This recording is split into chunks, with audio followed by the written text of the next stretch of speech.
We're recording. This is Alicia. Rebecca. Grace. Grace, you gotta get up your face. Your face, What? yeah, your neck. Yeah, your neck. No, I'm in my. It's your there it face. is. There it is. Okay. No, a little higher. Up there it is. Okay. Well, I'm trying to get fish at the same time. So. Oh, wait. Try to help you out. All right. Oh yeah, and today we're missing Anika. So yeah, we miss you, Anika. Yeah. She said she had a long day today, so yeah. Sorry. So today, I guess we're talking about I guess the best way to say is the sexualization of women of color, especially Black women, and kind of the reaction to it. So I got a story that was an email from somebody. I'm not going to name any names from my job. I think you should.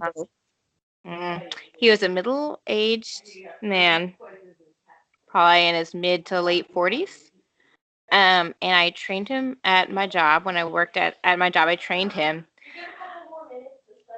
That was pretty much about as extensive as our relationship got, is me training him. That's it. Did not show any kind of feelings towards or anything.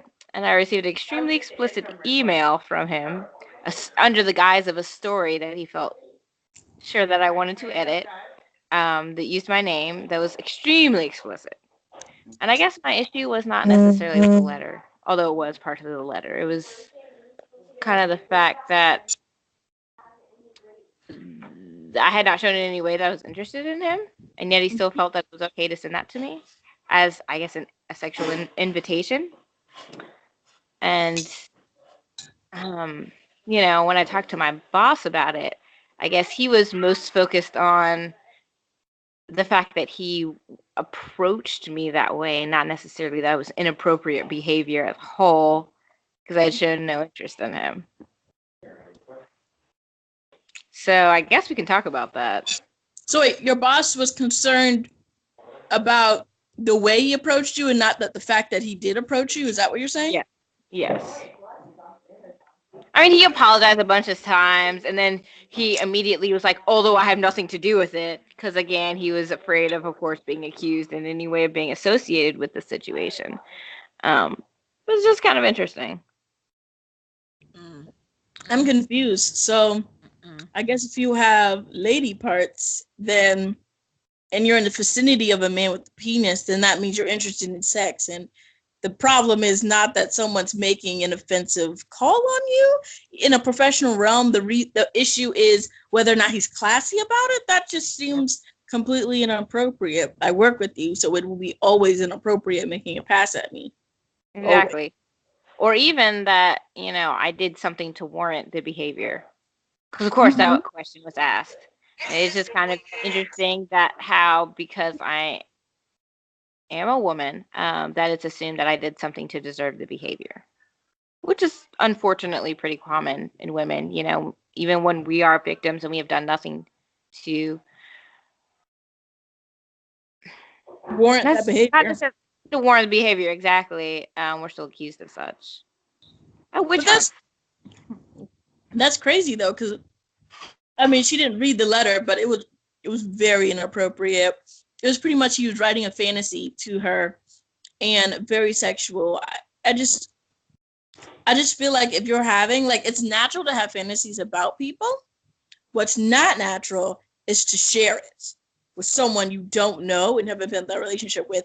It's different if you had a professional relationship and then he initiated a friendly relationship, and then once it was reciprocated, then opened up to sexual. But to jump to sexual after a professional relationship will always be inappropriate. And this whole justification of if you did it on purpose is absurd. So 2 things. First, I want to play this. This is what I thought of. Oh, no. Are you going to open up and read it? No, it's a song. I'm not reading that trash. Okay. Wait. Oh, my gosh. Wait. In their mind.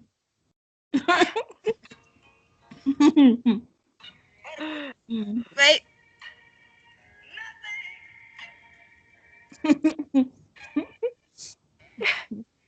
Okay. It's alright. I'm not trying to make a joke out of it. I like that song, and it made me think of the song. First off, the level he developed that sexual fantasy was inappropriate. Yeah. I just think it's the way he has developed it. It's one thing to have thoughts. It's another thing to take those thoughts, write them down, try to code it into like a story with your name still used, Definitely. your descriptions still used, then to send that to someone in the hopes that they will affirm that inappropriate sexual development.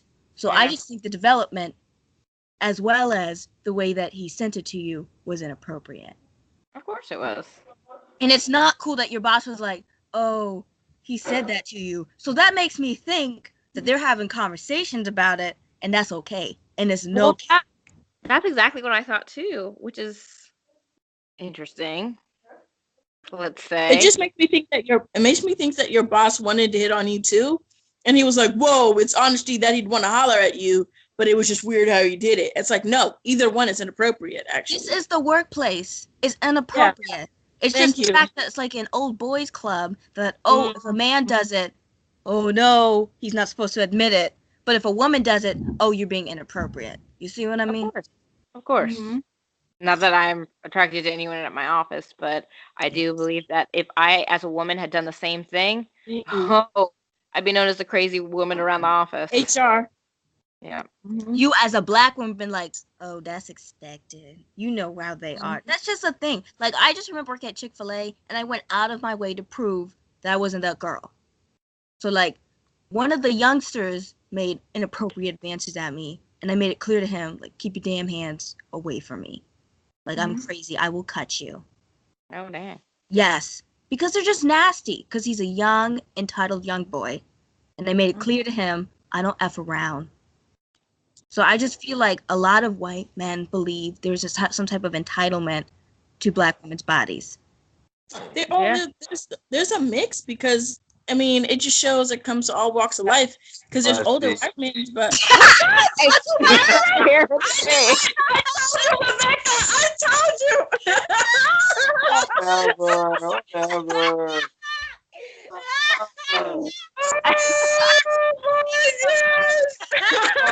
Whatever. Jesus. The book, come on now. Whatever. The comic book? Huh? What? Oh, no, here she goes. Yeah. What's that? Wait. Is it the same song? Man, girl. Yeah. Oh, It's God. nice to see you, Uncle Byron. Whatever. But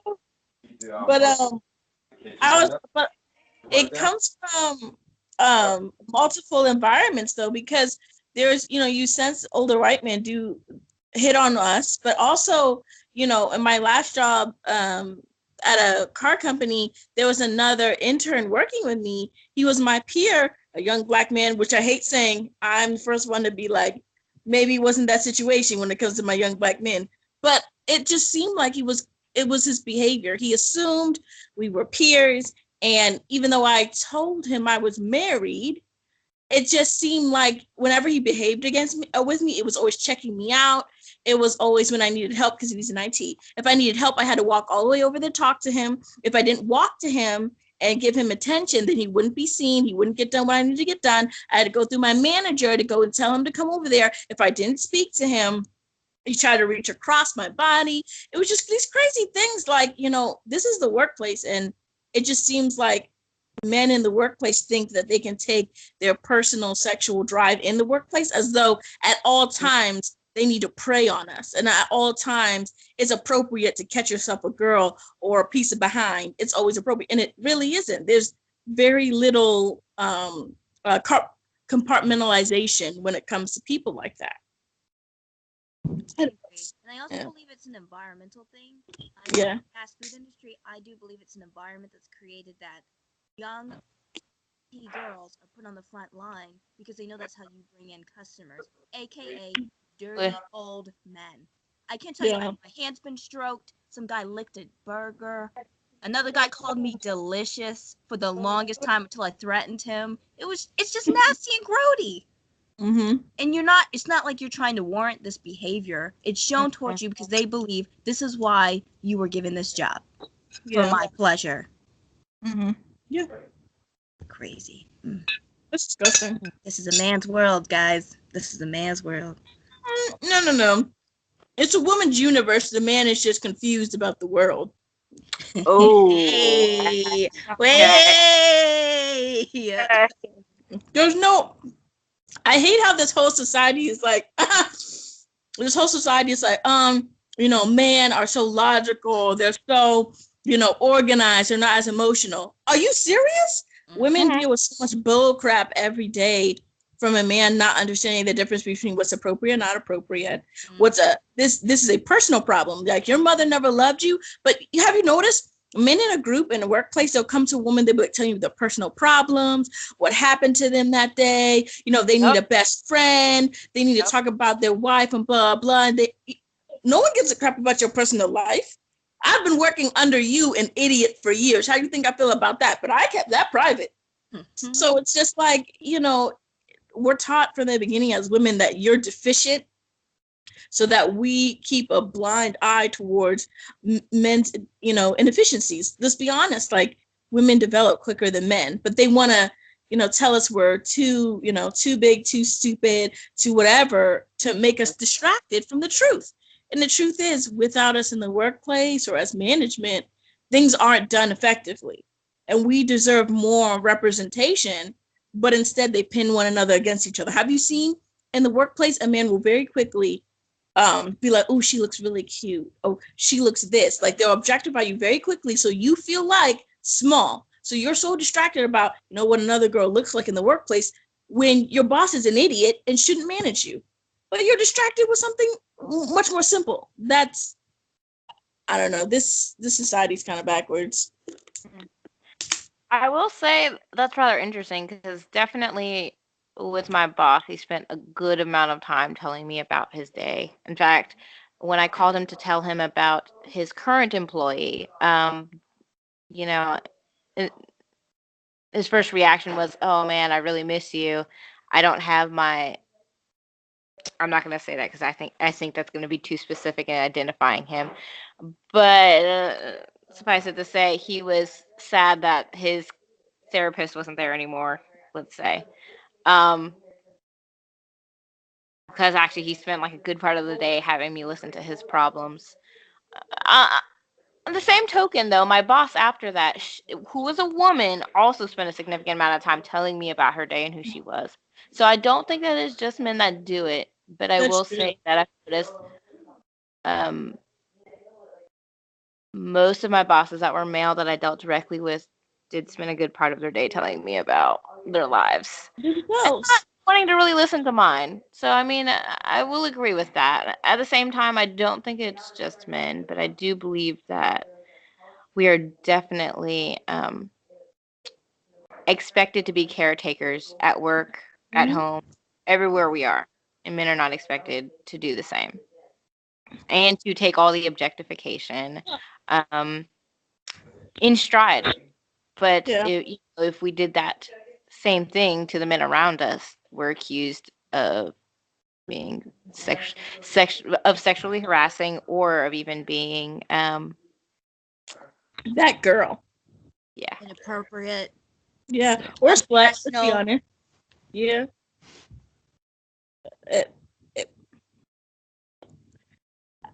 It's, I want to say, like, the last in the workplace, there was with the men, they could wear like jeans, or like as long as they wore kind of blazer-ish, they were good. One time I wore, I think, what was I wearing? I think the dress was a type of like orange, or I was like a mix of orange pink or something like that. My boss, like my manager, pulled me in. I just want to let you know that this is a dress code. This is kind of shoes you wear. This is kind of ball you wear. I was like, I don't mean to be rude, but like, we have men coming in here in jeans and a dress shirt, and that's okay. But I have to come here dressed to the T every single day. And I think it's that kind of thing, though. Like, when a man in the workplace wears at least a polo from his waist down, it's free game. Do whatever he wants. And I just think that like there's this double standard of a woman has to be so professional, so, not uptight, but kind of like she has to be a best friend, when you're ready to talk about your personal life. She can't take herself too seriously if you want to hit on her, but at the same time, she can't let her personal life affect her. So if you have something going on at home, or if you have natural hair, you got to bind it really tight. You have to look professional at all times. You really can't talk about or have your personal life affect your day. Whoa, break down what professional means in this instance, because I know some people are going to say, well, yeah, you're in the workplace. Of course, you have to dress professionally. So, well, okay.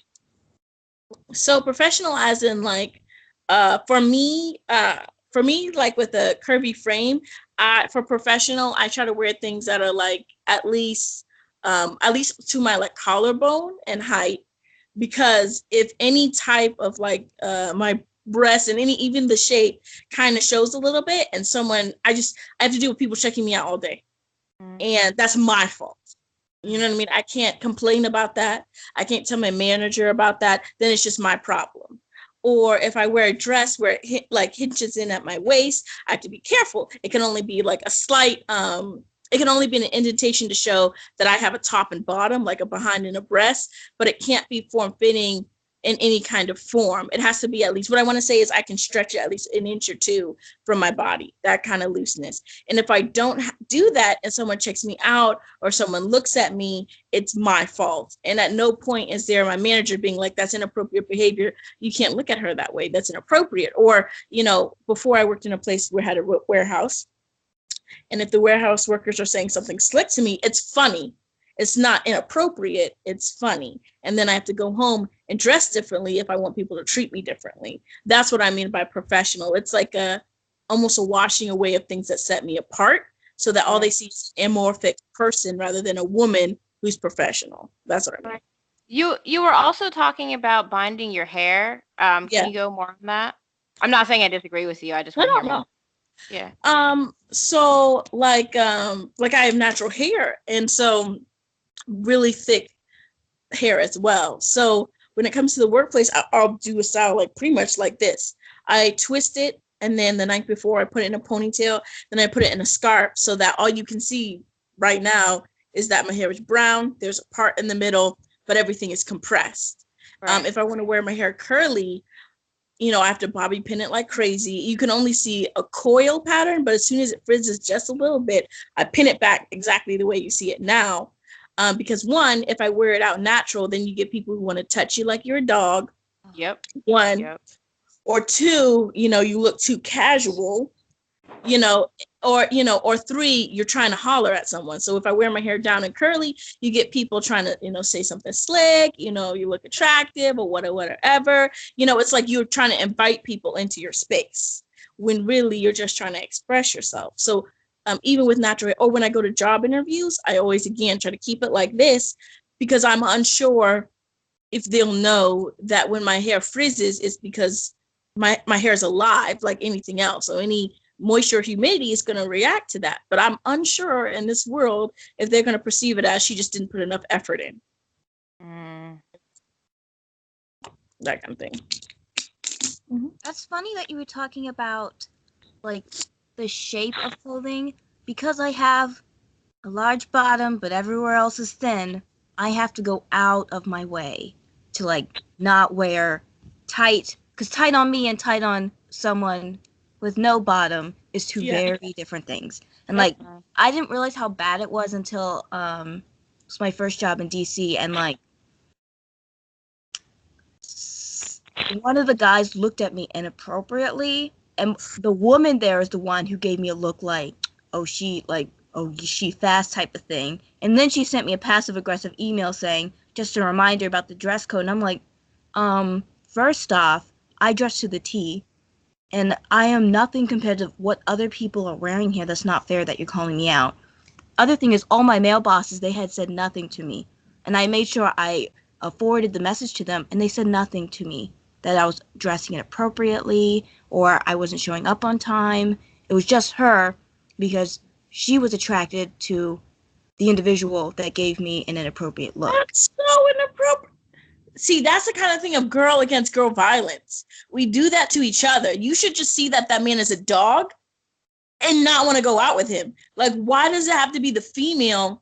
Like, you have to control other females in order to get the man that you want. I mean, stop competing against one another. If that person wants to date you, he wants to date you. If he doesn't, he doesn't. That's nothing to do with you. Yeah. Yeah, I remember because I was really upset and I called her back and I was like, I'm not crazy, right? This is like, this isn't on me. Like, I did not do anything wrong, right? Just to make sure. And then I had to go out of my way not to wear that skirt again at work because I was like, no, this person is in control of my employment. And so if I get in trouble again or someone gives me the eyes again, I'm going to get in trouble. So now I have to, like, scan through all my clothing. It's frustrating. As a women own men's reactions, as though we're in control of their reactions. As in we control it, as if we are, again, kind of going back to what I said before, as if we're witches casting some kind of spell on this men, and that is the reason that they're acting the same way. They can't control themselves or the behavior. How much sense does that make? I know personally in the workplace, in order to kind of keep some of these behaviors that we've talked about from happening in the workplace, I tried my best to actually dress as masculine as possible. Shirts that did not in any way kind of show my breasts, and pants, baggy pants. And yet, I would still get comments every so often, and then of course I got this letter, and it was kind of disheartening because it felt like there's not really anything you can do about it. There's not. Yeah. Yeah. If you're in a burqa, a man can be like, "Well, them eyes." I worked in a cafeteria one time, and the older gentleman was like, "You have bedroom eyes." Even if you wear a burqa, your eyes could be a reason a man can sexualize you. I mean, if a dog is a dog, wants to lick their own vomit, they're going to. Doesn't really matter how it's dressed up. Doesn't matter if you tell them no. Like, that's how I feel. Like, we should control our attention to the dogs, re-teaching them that that's inappropriate instead of re-teaching girls. You have to constantly do all these charades, for a man not to see you. I'm sorry. Not to see you, but see you. Our body is not public property. It's not public property. It's private property. And like I say in the South, you get on my property without permission, I'm gonna shoot you. This is my property. Get off my damn property. That's just how I feel about it. Wow. I don't know if I'm going to go as far as shooting anybody. However, I will say, just because you're a woman and have a vagina, or you're anybody, you have the right to your body and you have the right to say no. And everyone around you should respect that. Yeah.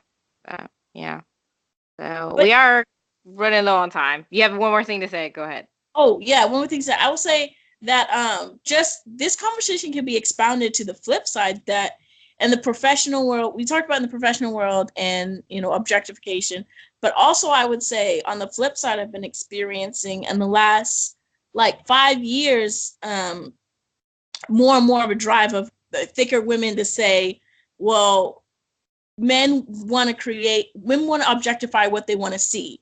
But because because people don't want to see me, people want me to hide myself. So on the flip side, I would say that it's almost like a two-edged sword. It's like women who society deem as attractive or parts that are attractive. It's almost like men automatically undress you with their eyes. But women who are seen on the outskirts of society, women who are larger or, really tall. One of my friends is over 6'1", women that are outside the outskirts of societal norms for attractive. It's almost like society wants them to hide themselves. Like, don't wear this outfit because I don't want to see you. I've seen some of my friends who are body positive online, going out in bikinis, and people are, saying hate speech. People are giving them ugly looks because they want them to hide. They're like, I don't deem you attractive, so I'm going to give you aggression. I'm going to push you to hide yourself because my eyes are the only ones that deem value. And if you're not valuable, then I don't think you should be seen. And I think that's, I would say, the two-edged sword of beauty in the society. For women, like we've experienced, we're attractive in ways. So men are like, oh, well, she's attractive. She must want me to undress her with her eyes. I want to have sex with her. But Or with my hands, unfortunately. yes, but for some women, it's a thing of like, if they try to be attractive or show themselves in our society, they kind of get pushed off to be hidden again. And I think such extremes make it difficult for people to be themselves, to express themselves the way they want to be. So I think it's definitely a double-edged sword when it comes to women expressing themselves as not just a sexual being, as just a being in and of itself. Wow. Thank you. Grace, you sprinkle that knowledge. I say, let's just do the song one more time for the end, guys. Oh, Jesus, Jesus, Jesus. Yeah. You gotta dance with me. Come on, come on.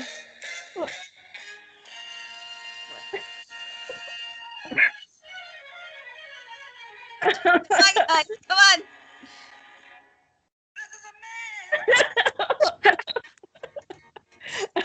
Come on. I'll Get do the one head melody. nod. Wait, There I you just go. want That's to the say one that that. before it says, hey, wait. What? You're moving like. I'm doing the Ray Charles, Grace. Oh my gosh, that's I love inappropriate. Stevie. That's inappropriate. That man is actually blind. Oh my god. They're both blind. Okay. Yeah. All right. But I'll see you guys tomorrow morning. I'm trying to leave by 5:30. Oh wait, So- hey, wait! Don't put our personal business on social Oh. media. Let me stop recording. Sorry. All right, bye. Bye. Bye. Thank you.